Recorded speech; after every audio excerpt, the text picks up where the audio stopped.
இப்போ அந்த குரு பகவான் தான் அதிசாரம் வாங்க 26 நாள். அப்போ மிதுன ராசியில் இருக்கக்கூடிய குரு பகவான் கடக ராசிக்கு அதிசாரம் வாங்குறார். அப்போ அந்த அதிசாரம் வாங்கி 5ஆம் இடம் 7ஆம் இடம் 9ஆம் இடத்தை குரு எப்பயுமே பார்ப்பார். 5ஆம் இடமா விருச்சிக ராசி பார்க்குறாரு, 7ஆம் இடமா பார்த்தீங்க அப்படின்னா மகர ராசி பார்க்குறாரு, 9ஆம் இடமா உங்கள் ராசி தான் பார்க்குறாரு. குரு பார்வைப்பட்ட கோடி நன்மை நம்ம சொல்கிறோம். குரு கொடுப்பார், எவர் தடுப்பார்னு சொல்கிறோம். குரு கொடுத்தா கோடி கோடியை கொடுத்துருவார்னு நம்ம சொல்கிறோம். குரு பொறுத்த வரைக்கும் யாருன்னா ஒரு போஸ்ட்மேன் மாதிரி. போஸ்ட்மேனுடைய வேலை என்னன்னா நமக்கு வந்த லெட்டரை கொண்டு வந்து நம்ம கையில் அப்படியே கொடுக்குறது, அதுதான் அவருடைய வேலையை. அப்படி தான் இப்போ உங்களுக்கு கொடுக்க போகிறாரு. உங்களுக்கு என்ன வருதோ அதை அப்படியே கொடுக்க போகிறார். போஸ்ட் உங்களுக்கு வந்தது அப்படின்னா மணி ஆர்டர் கொண்டு வந்து கொடுக்க மாட்டார். லெட்டர் வரும்போது போஸ்ட் கொண்டு வந்து கொடுக்க மாட்டார். உங்களுக்கு என்ன வருதோ அதை தான் கொடுப்பார். அப்போ உங்கள் ஜாதகத்தில் இப்போ உங்களுக்கு என்ன கிடைக்கும் அப்படின்னு இருக்குதோ நிச்சயமாக அது கொடுத்துருவார். 15 கோடி பேர் இருக்கிறாங்க மீன ராசிக்காரங்கன்னா 15 கோடி பேருக்குமே இப்போ வீடு கட்டக்கூடிய யோகம் இருக்குதா, வெளிநாடு போகக்கூடிய யோகம் இருக்குதா, திருமணம் ஆகுமா, குழந்தை பிறக்குமா, கடன் பிரச்சனை தீருமான்னு பார்த்தா எல்லாத்துக்கும் ஒரே மாதிரி கொடுத்துட்டா அப்போ மீன ராசிக்காரங்க எல்லாருமே நீங்கள் ஓகோன்னு வந்துடலாமே. அப்போ என்ன நமக்கு இருக்குதோ அதை கொடுத்துட்றாரு. ஒவ்வொருத்தருக்கும் ஒவ்வொரு எதிர்பார்ப்பு உண்டு. கல்யாணம் ஆகாதவங்களுக்கு என்ன எதிர்பார்ப்பு, எப்போ கல்யாணம் ஆகும். வேலை தேடிட்டு இருக்கிறவங்களுக்கு என்ன எதிர்பார்ப்பு, எப்போ நமக்கு நல்ல வேலை கிடைக்கும். வெளிநாடு போகணுன்ற முயற்சி எடுக்கிறவங்களுக்கு என்ன எதிர்பார்ப்பாங்க, எப்போ நம்ம வெளிநாட்டில் போய் செட்டில் ஆகுவேன். குழந்தை இல்லாமல் சிரமப்படுறவங்களுக்கு என்ன எதிர்பார்ப்பாங்க, எனக்கு எப்போ குழந்தை பிறக்கும். கடன் பிரச்சனை கழுத்து பிடிக்கிற வரைக்கும் இருந்து ஏன்டா இந்த உலகத்தில் பிறந்தோம், இந்த கடன் பிரச்சனைலேருந்து எப்போ வெளியில் வரும் நினைக்கிறவங்களுக்கு அந்த கடன் பிரச்சனை எப்போ தீரும். இதுபோல் ஒவ்வொருத்தருடைய எதிர்பார்ப்பு ஒவ்வொரு விதமாக தான் அது இருக்கும் இல்லைங்களா. அதுபோல் பார்த்தீங்க அப்படின்னா சட்டியில் என்ன இருக்கோ வட்டியில் அதுதான் வரும்னு சொல்லுவாங்க சரிங்களா. இப்போ உங்களுடைய எதிர்பார்ப்பு என்ன, அப்போ உங்கள் ஜாதகத்தில் அந்த வாய்ப்பு இருக்கா அல்லது இல்லையா அது முதல்ல நீங்கள் தெரிஞ்சுக்கோங்க. உங்களுடைய ஜாதகத்தில் குரு நல்லபடியாக இருக்கணும். ஏன்னா இப்போ குரு பகவான் தான் அதிசாரம் வாங்குறாரு. ரெண்டாவது உங்கள் ராசிக்கு அதிபதியும் குரு பகவான் தான். அப்போ உங்கள் ராசிக்கு அதிபதி குரு பகவான் அதிசாரம் வாங்கி அதே அந்த குரு உங்கள் ராசியை தான் பார்க்குறாரு. அது குறிப்பாக 9ஆவது ராசியாக பார்க்குறாரு, 9ஆம் இடமாக பார்க்குறாரு. இப்படி பார்க்கக்கூடிய காலகட்டம் உங்களுக்கு குரு உங்கள் ஜாதகத்தில் நல்லா இருந்துட்டாருன்னு வச்சுக்கோங்க, திசா புத்தி நடக்குதுன்னு வச்சுக்கோங்க, நிச்சயமாக சொல்கிறேன் நீங்கள் நினச்ச இலக்கு அடைஞ்சே தீருவீங்க. நீங்கள் என்ன எதிர்பார்த்துக்கிட்டு இருக்கிறீங்களோ அது உங்களுக்கு கிடைச்சே தீரும். நான் அதிர்ஷ்டத்தை எதிர்பார்க்குறேங்க, லாட்ரி ஷீட்டு உழுவுமா, நான் கோடீஸ்வரன் யோகம் உண்டா, படத்தில் நான் வந்து நடிக்கிறதுக்கு சான்ஸ் கேட்டுக்கிட்டு இருக்கிறேன், நான் ஒரு டைரக்டராக இருந்து நான் சான்ஸ் கேட்டுக்கிட்டு இருக்கிறேன், சினிமாத்துறை, கலைத்துறை, மருத்துவத்துறை, இந்த மாதிரிலாம் பார்த்தா இன்றைக்கி நான் ஒரு பட்டம் பதவி இந்த மாதிரி எதிர்பார்க்குறேன், கிடைக்குமான்னா உங்கள் ஜாதகத்தில் அந்த வாய்ப்பு இருந்ததுன்னா நிச்சயமாக இந்த மீனராசிக்காரங்களுக்கு இது நடந்தே தீரும். பொதுவான ஒரு விஷயம் என்னென்னா மீன ராசிக்காரங்களுக்கு இப்போ ஒரு அற்புதமான ஒரு வாய்ப்பு தான் இந்த 26 நாள்.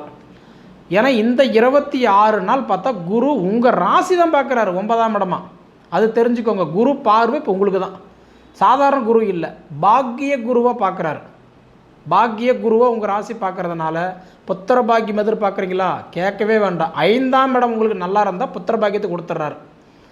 ஏன்னா உங்கள் ஜாதகத்தில் 5ஆம் இடம்ன்றது தான் புத்திரஸ்தானம்.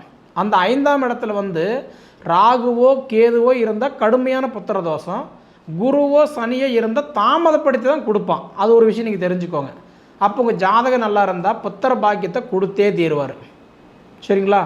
இதுக்காக வேண்டி நீங்கள் போகாத கோயில் இல்லை, கும்பிடாத தெய்வம் இல்லை, வைக்காத வேண்டுதல் இல்லை, செய்யாத பரிகாரம் இல்லை, என்ன தான் பார்த்துருந்தாலும் கொடுக்குறேன்னு சொல்கிறவங்களுக்கு 5ஆம் பாவகம் நல்லா இருந்துட்டா புத்திர பாக்கியத்தை கொடுத்தே தீருவார். திருமணம் வரன்னு பார்த்துக்கிட்டு இருக்கிறேங்க, எனக்கு வராங்க பார்க்குறாங்க போயிடுறாங்க, அவங்களுக்கு ஆகுது எனக்கு ஆகலை அப்படின்னு நினைக்கிற பெண்களாகட்டும், நான் நிறையா பொண்ணு பார்த்துட்டு வந்துட்டுங்க, நான் பார்த்துட்டு வர நேரம் அந்த பொண்ணு கல்யாணம் ஆகுது எனக்கு ஆகலை அப்படின்னு நினைக்கிற ஆணாக இருக்கட்டும், 2, 4, 7, 8, 12ஆம் இடத்துல செவ்வாய் இருக்கிறாரா அது முதல்ல பாருங்கள். 1, 2, 7, 8 ராகு கேது இருக்கா முதல்ல அது பாருங்கள். ஏன்னா இது நல்லா இருந்து 7, 8 சனியோ அதாவது வந்து சுக்கிரனோ இல்லை அப்படின்னா அது மாங்கல்ய தோஷம், திருமணம் நடந்தே தீரும். அதாவது கை நினைக்கிறதுக்கு ஒரு வாய்ப்பு உண்டு, பேசி முடிக்கிறதுக்கு ஒரு வாய்ப்பு உண்டு. ஏன்னா இன்றைக்கி குரு உங்கள் ராசி பார்க்குறதுனால நான் முன்னே சொன்ன மாதிரி தான் அதாவது மனசு சுத்தமாக இருந்தால் நீங்கள் எதிர்பார்க்குற வேலை நடக்குன்னு சொல்கிற மாதிரி உங்கள் ஜாதகம் சுத்தமாக இருந்தால் உங்களுடைய எதிர்பார்ப்புகள் நிறைவேறும். சரிங்களா? அப்போ உங்களுக்கு வந்து குரு பகவானுடைய ராசி, குரு பகவான் தன் சொந்த ராசியை பார்க்குறாரு.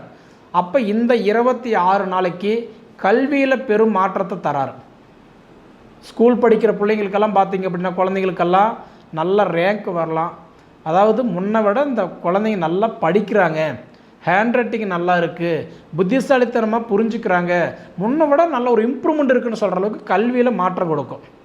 முன்னே சொன்ன மாதிரி புத்திர பாக்கியத்தில் தடை விலகும், திருமண தடைகள் விலகும்.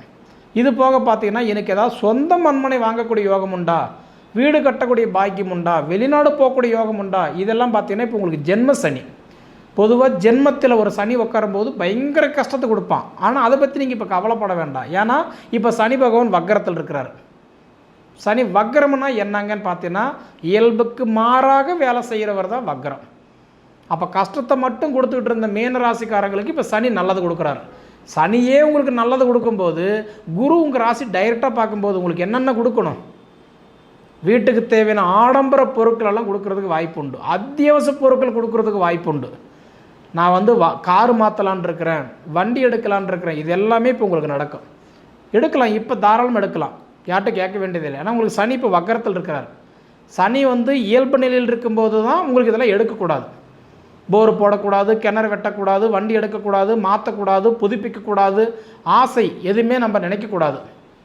இப்போ சனி உங்களுக்கு வக்கரத்தில் இருக்கிறதுனால இது எல்லாமே நீங்கள் யோசிக்கவே வேண்டாம், தாராளமாக எடுக்கலாம். அதுக்கு தகுந்த மாதிரி குருவும் உங்களுக்கு சப்போர்ட் பண்ணுறாரு. நீங்கள் ஒரு யூனிஃபார்ம் தொட்டு வேலை செய்கிறவங்களா இருந்தீங்கன்னா, நான் ஒரு டாக்டருங்க, யூனிஃபார்ம் தொட்டு தான் வேலை செய்கிறேன், நான் ஒரு வக்கீலுங்க, நான் ஒரு மிலிட்ரி, நான் ஒரு காவல்துறை, ரெண்டாவது இந்த மாதிரி பார்த்தீங்க அப்படின்னா யூனிஃபார்ம் தொட்டு வேலை செய்யக்கூடிய ராசிக்காரங்களுக்கெல்லாம் இப்போ நல்லாயிருக்கும். அது காவல் படையாக இருந்தாலும் சரி, கப்பல் படையாக இருந்தாலும் சரி, இல்லை இந்த மாதிரி பார்த்தீங்க அப்படின்னா இன்றைக்கி இராணுவ படையாக இருந்தால் கூட நிச்சயமாக உங்களுக்கு வந்து யூனிஃபார்ம் தொட்டு வேலை செய்யக்கூடிய மீன ராசிக்காரங்களுக்கு இந்த டைம் உங்களுக்கு வந்து, அதாவது ரொம்ப நாளாக ஒரு இலக்கு வச்சுட்டு இருந்திருப்பீங்க, அந்த இலக்கு நடக்காது இருந்திருக்கும், இப்போ நடக்கும்.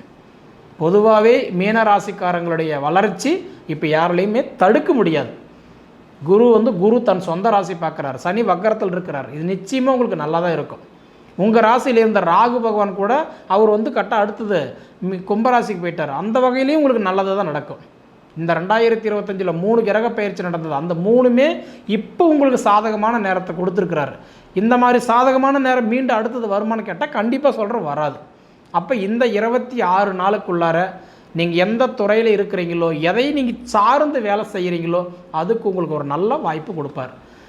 எல்லாமே பாசிட்டிவாக சொல்கிறீங்களே, எதாவது நெகட்டிவாக இல்லைங்களான்னு கேட்டால் பாசிட்டிவாக சொல்லக்கூடிய நேரத்தில் பாசிட்டிவாக சொல்லி தான் ஆகணும். ஏன்னா இந்த 26 நாள் நான் என்ன சொன்னேன், உங்கள் ராசியில் காலச்சுத்தனை ராகு கேதுன்னா என்ன சொல்கிறோம், காலச்சுத்தனை பாம்பு கடிக்காது விடாதுன்னு சொல்லுவாங்க. உங்கள் ராசியில் இருந்த ராகு பகவான் கும்பராசிக்கு போயிட்டார். அப்போ உங்களுக்கு ராகு கேதுடைய பார்வை நல்லா இருக்கா? அடுத்தது வந்து பார்த்தீங்கன்னா சனி உங்களை பிடிச்சார், கஷ்டம்தான். அவர் வக்கரத்துக்கு போயிட்டாரா, அது ஓரளவு பரவாயில்லை. இது போக குரு உங்கள் ராசி பார்க்குறாரா? இப்போ அடுத்தது குரு இது மாதிரி உங்கள் ராசி பார்க்குறோம்னா நீங்கள் எத்தனை பண்ணால் 2026 6வது மாதத்துக்கு மேலே தான் கடகராசிக்கு குரு வரும்போது தான் டைரெக்டாக உங்கள் ராசி பார்க்குறாரு. இந்த 26 நாள் அதிசாரம் வாங்கி வந்த குரு பகவான் அடுத்தது இன்னொரு 26 நாள் கடகராசியில் வக்கரம் அடைஞ்சிட்டு 52 நாள் கழித்து மீண்டும் மிதுன ராசிக்கே போயிடுவார். இந்த காலகட்டம் நல்லா புரிஞ்சுக்கோங்க, அற்புதமான ஒரு காலகட்டம். சாதிக்க பிறந்தவங்களுக்கு நான் சொன்ன மாதிரி சாதிக்க போகிறீங்க. வாழ்கிற இடத்துக்கு தான் வந்தீங்க, வாழல. இதுக்கு மேலே நீங்கள் வாழ போகிறீங்க. மற்றவங்களுக்காக வேண்டி நீங்கள் வேலை செய்துக்கிட்டு இருந்தீங்க, இதுக்கு மேலே உங்களுக்காக வேண்டி மற்றவங்க வேலை செய்ய போகிறாங்க. நிச்சயமாக இதை நடக்க போகுது. நீங்கள் இதை அனுபவித்து பார்த்து சொல்லுங்கள், சரிங்களா? மீன ராசிக்காரங்களுக்கெல்லாம் சொல்லணும்னா சொல்லிகிட்டே போகலாம். ஏன்னா அவ்வளோ ஒரு பலன்களை இப்போ கொடுத்துருக்கிறாரு. ஆனால் இந்த மாதிரி ஒரு காலகட்டத்தில் நல்லது நடக்க போகுது, நினச்ச இலக்கு தொட போகிறீங்க. அதுக்கு உண்டான வாய்ப்பு இந்த பிரபஞ்சம் உங்களுக்கு நல்லா கொடுத்துருக்குதுங்க. அனுபவித்து பார்த்து சொல்லுங்கள், சரிங்களா? சரி நேயர்களே, இதுபோல் காணொலிகள் உங்களுக்கு பயனுள்ள தகவலாக இருந்தது அப்படின்னா நம்ம சேனலை சப்ஸ்கிரைப் பண்ணி வச்சுக்கோங்க. உங்கள் நண்பர்களுக்கு ஷேர் பண்ணுங்கள். நீங்கள் சொல்ல வரதை கமெண்டில் சொல்லுங்கள், நான் தெரிஞ்சுக்கிறேன். அதுபோக உங்கள் பொன்னான நேரத்தை ஒதுக்கி எவ்வளவு நேரம் என்னுடைய காணொலியை நீங்கள் முழுமையாக பார்த்ததுக்கு மனசிலிருந்து கேட்டுக்கிறேனுங்க.